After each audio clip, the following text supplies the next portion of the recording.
Masih luar biasa sekali, masih bergerombol, masih sangat banyak seperti ini. Teknik yang kita lakukan adalah kita bongkar dulu.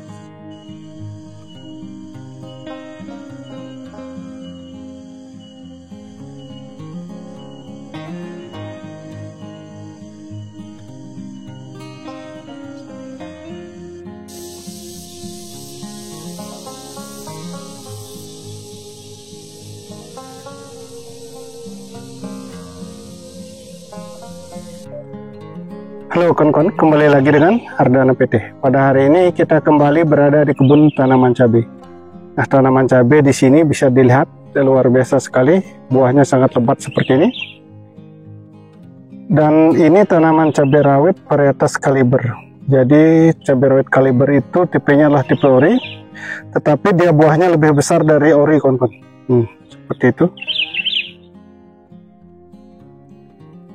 Ini cabai yang kita tanam ini sudah dipetik sebanyak 8 kali. Jadi walaupun sudah dipetik 8 kali, tapi buahnya bisa dilihat di sini masih luar biasa sekali, masih bergerombol, masih sangat banyak seperti ini. Kita lihat dulu ke sini. Nah,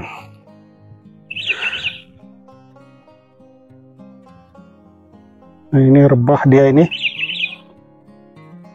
Dan hari ini pun kita akan melakukan pemetikan lagi, kawan-kawan, pemetikan yang ke-9 kalinya. Nah, memang harga cabai untuk sekarang ini agak merosot, kawan-kawan. Di tempat kita kemarin di Bogor ini, pemetikan yang ke-8 kita di kebun di pihak petani, itu harganya 23.000 per kilo. Jadi masih lumayan lah, tidak terlalu jatuh. Artinya masih standar kalau harga segitu, kawan-kawan. Kecuali kalau harga 10.000 per kilo itu baru kurang bagus sebenarnya. Seperti ini kondisi tanamannya, buahnya bisa dilihat sini. Sangat luar biasa sekali, sangat lebat seperti ini. Nah, untuk mendapatkan tanaman sehat, subur, dan berbuah lebat, itu kita harus melakukan perawatan ekstra. Artinya harus teliti, apalagi di fase pembuahan seperti ini. Yang perlu kita lakukanlah penyepraian dengan unsur kalium, fosfat boron, dan dikocor kalsium.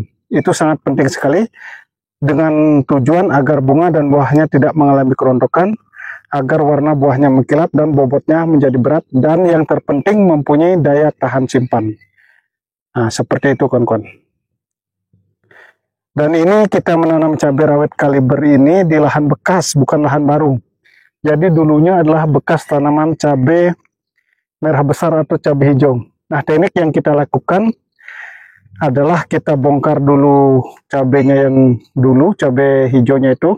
Setelah itu bersihkan lahan, tetapi tidak merubah bedengan. Yang kita tambah di bedengan itu hanya kapur dolomit, vertipos, dan pupuk kandang. Hanya 3 bahan. Nah, setelah itu baru kita cangkul lagi. Nah, tujuan mencangkulnya itu agar 3 bahan tersebut tercampur rata di atas bedengan. Setelah itu baru melakukan penyiraman E4. Nah, ini yang sangat penting.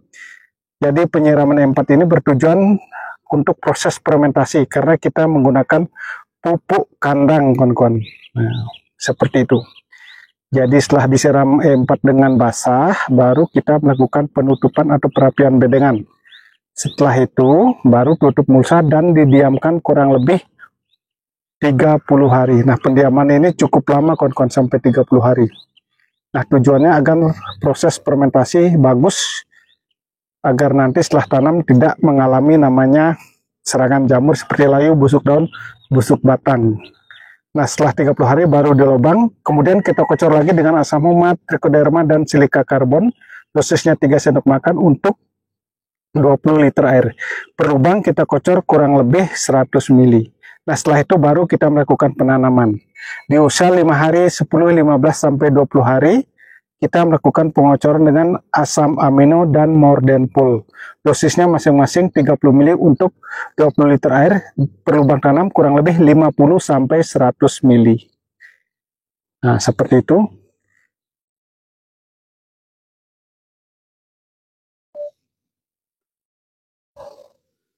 Untuk pupuk organik cair yaitu asam amino, kita menggunakan yaitu Premino seperti ini.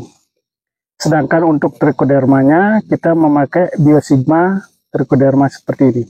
Jadi trichoderma ini sangat bagus sekali untuk menjaga kesehatan tanah dan tanaman, mencegah pertumbuhan jamur atau patogen kawan-kawan. Jadi dengan demikian maka kondisi lahan atau kondisi tanah itu menjadi gembur, sehat, tanaman pun menjadi tumbuh sehat seperti ini.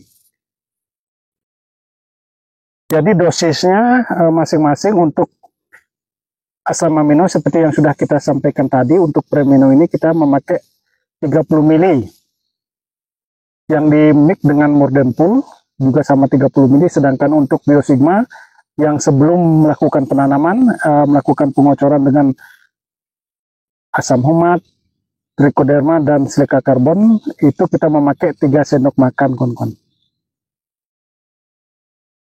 Jadi dengan dikocor dengan bahan-bahan seperti tadi, pertumbuhan tanaman luar biasa, menjadi sehat, menjadi subur dan berbuah lebat.